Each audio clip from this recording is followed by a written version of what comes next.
Hello everyone. आज 8 सितंबर है, world's physiotherapy day.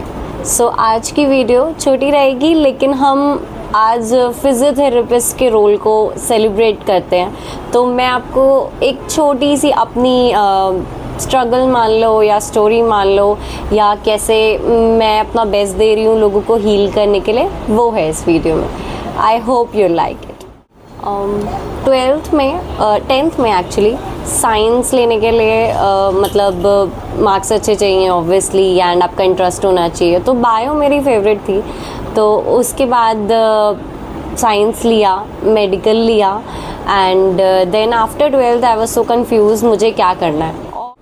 All I know was कि मुझे हेल्प करना है। मुझे मेडिकल फील्ड और बायो ही इसलिए पसंद थी कि मुझे एक तो ह्यूमन एनाटमी अच्छी लगती है, प्लस मुझे हेल्प करना है लोगों का, wanted to heal their pain, मेरा ये मोटिव था।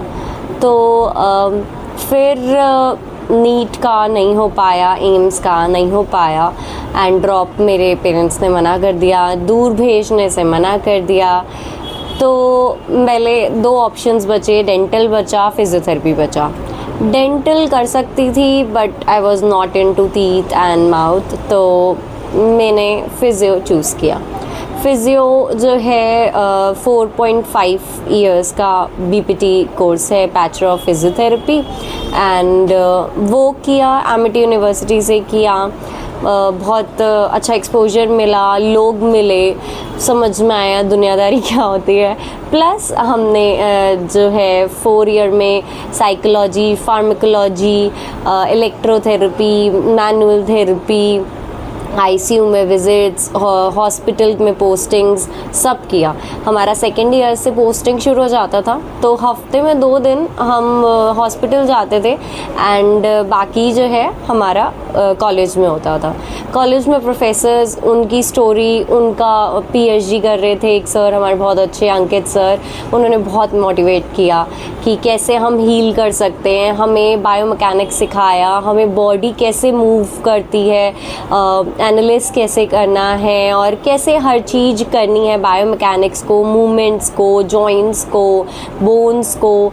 Nitesh sir, they were amazing, मतलब बहुत अच्छे सिखाया उन्होंने, and that 4 years of learning was amazing. बहुत ही अच्छा था मेरे लिए पर्सनली, बहुत अच्छी नॉलेज मिली, लोग भी मिले। उसके बाद इंटर्नशिप करी।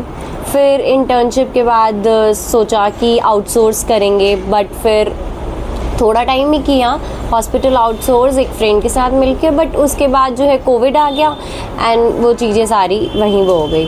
कोविड में आई स्टार्टेड थिंकिंग कि मुझे मास्टर्स तो करनी है, तो मास्टर्स करी न्यूरो में मास्टर्स करी, ITS से, गाज़ियाबाद में है, वो किया। प्लस मैंने फिर व्हेन आई वाज 23, तो मैंने क्लिनिक अपना खोला after little bit of exposure of hospital, intern and outsource के बाद, लोगों से मिलने के बाद, हील करने के बाद, when I got little bit of confidence and experience, तो मैंने क्लिनिक खोला अपना सुभाष नगर में। यूजली आप लोगों को पता है जो सब्सक्राइबर्स हैं, एंड यहाँ पे आई वाज 23, एंड कोविड में खोला। कोविड में बहुत चीज़ें हो रखी थी, तो स्टार्टिंग धीरे धीरे हुई, एंड आज 4.5 साल हो गए हैं क्लिनिक को, जनवरी में 5 years हो जाएंगे। तो आई एम सो ब्लेस्ड कि मैं कर पा रही हूँ, एंड मैं कुछ हेल्प कर पा रही हूँ लोगों की, ट्रीट कर पा रही हूँ, अपना बेस्ट दे पा रही हूँ, and I am so grateful कि लोग मुझे इतना प्यार कर रहे हैं, and they actually don't see me as their particular doctor, they see me as their daughter, as their sister, and I love it. मतलब मुझे बहुत अच्छा यहाँ पे प्यार मिला सुभाष नगर में, इस क्लिनिक में बहुत अच्छे पेशेंट्स मिले, जो मतलब बहुत अच्छा मेरा जर्नी रहा। मैंने उनकी बहुत हेल्प करी, डायग्नोस किया, ट्रीट किया, हील किया, एंड एज अ पर्सन भी मैं बहुत कुछ सीखी। बीच में शादी, बच्चे, सब कुछ हुआ, but it was an amazing experience अभी तक का।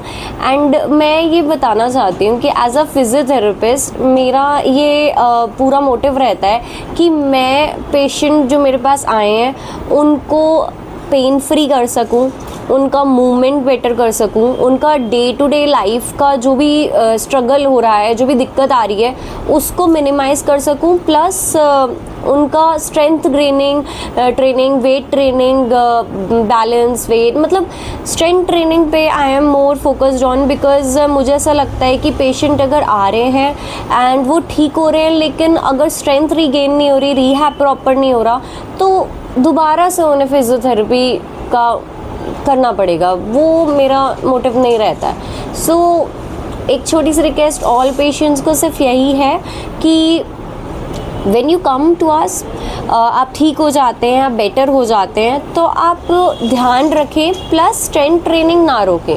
एक्सरसाइज सिर्फ तब नहीं करनी जब हमें पेन है, मतलब हम दर्द से गुज़र रहे हैं, तो उस दर्द से निकलने के लिए हमें करनी है, नहीं। जब आप बेटर हो गए हैं, आपका डे टू डे लाइफ का सब कुछ बेटर हो गया है, you are not feeling any pain, और बहुत लेस पेन, 10% 20%, प्रिकॉशन रखें प्लीज़, बहुत ज़रूरी है प्रिकॉशन। जैसे जैसे एज बढ़ेगी वो चीज़ें आपको प्रिकॉशन रखनी पड़ेंगी, अपने विटामिन्स का ध्यान रखना है और स्ट्रेंथ ट्रेनिंग करनी है। हाँ, मेरे को कुछ पेशेंट पूछते हैं कि ये कब तक करना है एक्सरसाइज। ये एक्सरसाइज आपके लिए है, आपको करना है, आप जब तक करोगे आपकी मसल उतनी स्ट्रेंथ होती चली जाएगी। स्ट्रेंथ ट्रेनिंग के बाद वेट ट्रेनिंग करना है, कब तक करना है, कब तक नहीं करना, आपको अपना पार्ट बनाना है इसको, लाइफ का, अपने रूटीन का।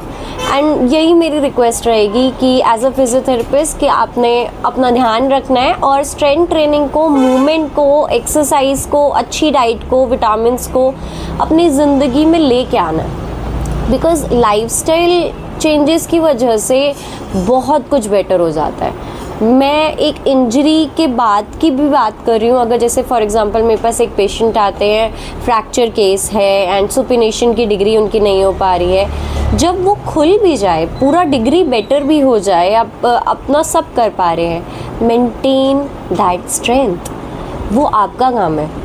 हमें एक दिन अच्छा नहीं खाना होता ना, हमेशा अच्छा खाना होता है। बीच में कभी कभी चीट कर सकते हैं, फ़ाइन है, बट ऐसे ही मूवमेंट का हमें डेली वॉक करनी है, हमें डेली अपना डाइट अच्छा रखना है, हमें डेली एक्सरसाइजेस करनी है। Not only to get out of that disorder, disease, no, कुछ लोगों को मेंटेन करने के लिए करनी पड़ती है, जैसे सर्वाइकल, लंबर स्प्लोडोसिस, अपना स्ट्रेंथ गेनिंग करना है, लाइफस्टाइल मेंटेन करना है, पॉस्चर मेंटेन करना है, और जो हेल्दी है उनको भी करना है।